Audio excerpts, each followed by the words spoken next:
ಭಾರತೀಯ ನೌಕಾಸೇನೆಗೆ ಇವತ್ತು ಹೊಸದ ಯುದ್ಧ ನೌಕೆ ಸೇರ್ಪಡೆಯಾಗಿದೆ.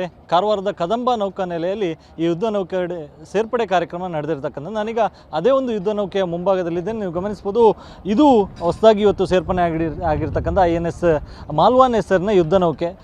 ವಿಶೇಷ ಏನು ಅಂತಂದರೆ 80% ಇದು ಸ್ವದೇಶಿ ನಿರ್ಮಿತ ಯುದ್ಧ ನೌಕೆ ಆಗಿರ್ತಕ್ಕಂಥದ್ದು. ಅಂದರೆ ಈ ಒಂದು ಯುದ್ಧ ನೌಕೆಯನ್ನು ಕೇರಳದ ಕೊಚ್ಚಿ ಶಿಪ್ಯಾರ್ಡ್ನಲ್ಲಿ ನಿರ್ಮಿಸಿರುವಂಥದ್ದು.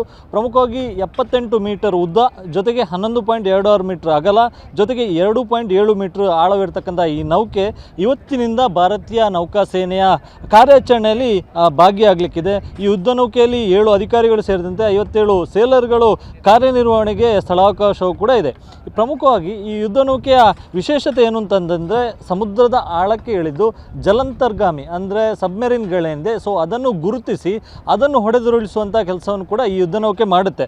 ಪ್ರಮುಖವಾಗಿ ಆ ರೀತಿಯ ಅಂದರೆ ಏನು ಶತ್ರು ರಾಷ್ಟ್ರದ ಸಬ್ಮರೀನ್ಗಳನ್ನು ಗುರುತಿಸಿ ಅದನ್ನು ಹೊಡೆದುರುಳಿಸುವಂಥ ಶಸ್ತ್ರಾಸ್ತ್ರ ಮತ್ತು ಆಧುನಿಕ ತಂತ್ರಜ್ಞಾನವನ್ನು ಈ ನೌಕೆ ಹೊಂದಿದೆ. ಇದರ ಜೊತೆಗೆ ಸಮುದ್ರದ ಮೇಲೆ ಸಮರ ಮತ್ತು ಆತ್ಮರಕ್ಷಣೆಗಾಗಿ 30 ಮಿಲಿಮೀಟರ್ ನೇವಲ್ನ ಸರ್ಫೇಸ್ ಗನ್ನನ್ನು ಕೂಡ ಈ ಒಂದು ಯುದ್ಧ ನೌಕೆಯಲ್ಲಿ ಅಳವಡಿಸಲಾಗಿದೆ. ಇದರ ಜೊತೆಗೆ ಹಡಗಿನ ತಳಕ್ಕೆ ಅಭಯ್ ಸೋನಾರ್ ವ್ಯವಸ್ಥೆಯನ್ನು ಕೂಡ ಮಾಡಲಾಗಿದೆ. ಅಂದರೆ ಇದು ಸಮುದ್ರದಲ್ಲಿ ಧ್ವನಿ ತರಂಗಗಳನ್ನು ಬಿಟ್ಟು ಜಲಾಂತರ್ಗಾಮಿಗಳ ಇರುವಿಕೆಯನ್ನು ಈ ಒಂದು ಯುದ್ಧ ನೌಕೆ ಗುರುತಿಸುತ್ತೆ.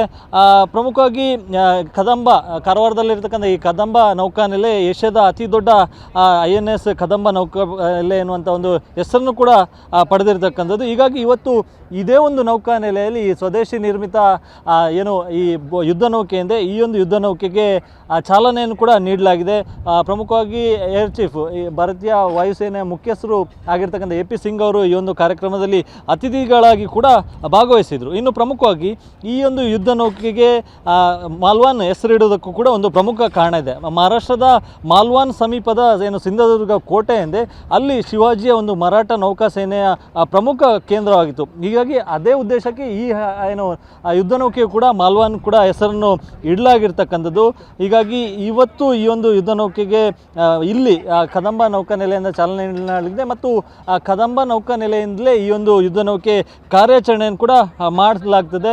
ಇದರಿಂದಾಗಿ ಈ ಒಂದು ಯುದ್ಧ ನೌಕೆಯ ಸೇರ್ಪಡೆಯಿಂದಾಗಿ ಭಾರತೀಯ ನೌಕಾಸೇನೆಗೆ ಹೆಚ್ಚಿನ ಬಲ ಬಂದಂತಾಗಿದೆ. ಹೀಗಾಗಿ ಭಾರತೀಯ ನೌಕಾಸೇನೆಯಲ್ಲಿ ಇವತ್ತಿನಿಂದ ಈ ಮಾಲ್ವಾನ್ ಯುದ್ಧ ನೌಕೆ ಕಾರ್ಯಾಚರಣೆಯನ್ನು ಆರಂಭಿಸಲಿಕ್ಕಿದ್ದು, ಶತ್ರು ರಾಷ್ಟ್ರ ಅಂದರೆ ಪ್ರಮುಖವಾಗಿ ಭಾರತೀಯ ಕರಾವಳಿ ಉದ್ದಕ್ಕೂ ಕೂಡ ರಕ್ಷಣಾ ಕಾರ್ಯವನ್ನು ಭಾರತೀಯ ನೌಕಾಸೇನೆ ಈಗಾಗಲೇ ಮಾಡ್ತಾ ಇದೆ. ಸೊ ಅದರ ಮುಂದುವರಿದ ಭಾಗವಾಗಿ ಆ ಒಂದು ರಕ್ಷಣಾ ಕಾರ್ಯಾಚರಣೆಗೆ ಇವತ್ತಿನ ಈ ಯುದ್ಧ ನೌಕೆ ಕೂಡ ಸೇರ್ಪಡೆ ಆಗಲಿಕ್ಕಿದೆ. ಕ್ಯಾಮ್ರಾ ಪರ್ಸನ್ ಮಂಜುನಾಥ್ ಜೊತೆ ಅಶೋಕ್, TV9 ಕಾರವಾರ.